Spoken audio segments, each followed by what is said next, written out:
ہمارے ادارے میں ہے فیضان صاحب، بڑا پرانا تعلق ہے ہمارا ان کے ساتھ.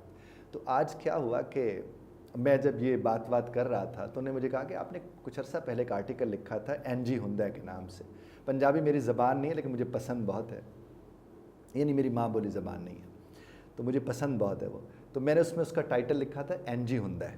وہ تو خیر پورا ایک آرٹیکل تھا، مجھے تھوڑا بہت یاد ہے چونکہ ان کی فرمائش تھی کہ میں اس پہ بات کروں تو ظاہر ہے وہ ہمارے لیے قابل احترام ہے. تو میں نے سوچا کہ میں آپ سے وہ بات شیئر کروں. میں نے اس میں یہ کہا کہ آپ جب کوئی کام کر گزرتے ہیں اور اس میں آپ کو فائدہ ہو گیا تو بھی آپ کے جو دوست ہیں وہ آپ کو کہتے ہیں این جی ہندا ہے، اور اگر آپ کو اس میں نقصان ہو گیا تو بھی وہ کہتے ہیں این جی ہندا ہے. کچھ دوست ہوتے جو آپ کے قریب آ کر آپ کو کہتے ہیں پھر کی ہویا، یعنی پھر کیا ہوا. این جی ہندا کا مطلب اردو میں کہ اسی طرح ہی تو ہوتا ہے، اور پھر کی ہویا کا مطلب ہے تو پھر کیا ہوا. جب وہ یہ آ کر کہے تو پھر کیا ہوا تو اس وقت تو ہمیں بہت زیادہ موٹیویشن ملتی ہے. مثلا ہم نے کسی سے جا کر کہا کہ یار میں نے یہ کیا وہ کیا اور دیکھو میرے ساتھ ایسا ہو گیا، تو آپ کا جو دوست ہے وہ آپ سے آ کر کہتا ہے یار پھر کی ہویا، وہ کچھ نہیں ہندا. یہ جو کچھ نہیں ہندا یعنی کچھ نہیں ہوتا، اور پھر کی ہویا والا جو سفر ہے، جب آپ اس چیز کو دیکھ رہے ہوتے تو آپ کو موٹیویشن تو مل رہی ہوتی ہے، اچھا بھی لگ رہا ہوتا ہے.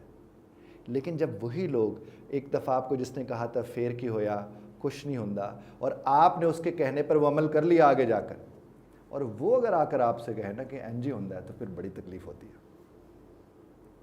یعنی کیا ہوا کہ آپ نے کہا کہ یار یہ میں کر رہا ہوں وہ میں نے کچھ نہیں ہندا کر لو، وہ کچھ بھی نہیں ہوتا آپ کر لیجئے، کوئی ایسی بات نہیں ہے، اور آپ نے کر لیا، وہ نقصان ہو گیا، کوئی مسئلہ درپیش آ گیا، اور آپ نے سے کہا یار میں نے تم سے پوچھا تھا تم نے مجھے یہ کہا تھا، تو آگے سے کہتے ہو این جی ہندا ہے جی. تو اس وقت تکلیف ہوتی ہے. اور ہماری پوری زندگی میں آپ اٹھا کے دیکھ لیں، آپ کے ارد گرد جن لوگوں نے جب آپ کو یہ کہا ہوگا نا کچھ نہیں ہندا پھر کی ہویا، یہ ایک وقت آئے گا جب آپ سے کہیں گے این جی ہندا ہے جی. تو آپ نے اگر این جی ہندا والوں سے بچنا ہے تو اپنے فیصلے اپنے ہاتھ میں رکھیے. ہم پتہ کرتے کیا ہے، ہم نے کوئی فیصلہ کرنا ہونا ہم 2-4 لوگوں سے جا کر اس لیے شیئر کرتے ہیں کہ کل کو نقصان ہوگا تو یہ کم از کم الزام میں شامل ہوں گے. ہم تب جا کے فیصلے کرتے ہیں، اور پھر ہمارا فیصلہ آدھا ادھورا ہوتا ہے، یعنی آدھا میرا دل اس میں ہے، پونا کو اس کا دل ہے، پونا کو اس کا دل ہے، یعنی تھوڑے سارے دل مل کر ایک فیصلہ کرتے ہیں، اور دل صرف ایک ہی کا خراب ہوتا ہے جس کے لیے فیصلہ ہوا ہوتا ہے. اور پھر وہی کہانی چلتی ہے کہ اس طرح تو ہوتا ہے، اچھا پھر کیا ہوا ہے جی، اچھا کچھ نہیں ہوگا، وہ خیر ہے. ہمارے یہاں خیر ہے کے نام پر اکثر خیر نہیں ہوتی، چونکہ جو کہہ رہا ہوتا ہے خیر ہے وہ اتنی امپورٹنس ہی نہیں دے رہا ہوتا آپ کے اس ایشو کو، اور وہ بس اس کے جملہ کھڑا ہوا زبان کے اور بول دے گا خیر ہے. اللہ کرے خیر ہی ہو، اور خیر تو میرے رب سے ہے بے شک.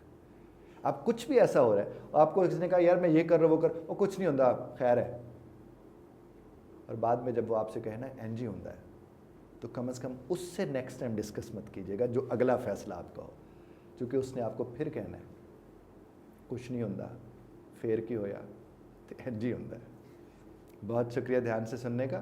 اور ایک بات کا ضرور خیال رکھیے گا، ظاہر ہے میں نے جس طرح آپ سے ہر دفعہ عرض کرتا ہوں کہ اختلاف رائے کا حق آپ محفوظ رکھتے ہیں، بس ذرا طرز اختلاف رائے کا خیال رکھیے گا. بہت شکریہ.